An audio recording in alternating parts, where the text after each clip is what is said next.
Do you know that th in English has two different sounds?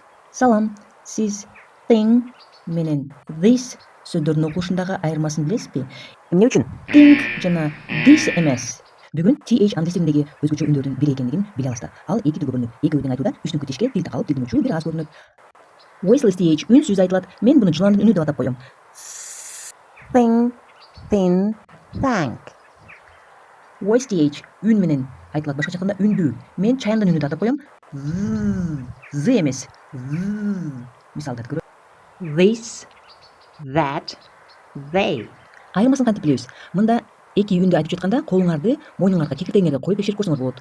Voiceless th башкача айтканда үнсүз th айтып жатканда вибрация болбойт. Ал эми voice th башкача айтканда үндүү th айтып жатканда вибрация болот. Guys, practice both every day. Англис тили менен кызык жана оңой. Сиз эки үндүн кайсысын колдончу элеңиз? Комментарийге жазыңыз, мен аны окуймун.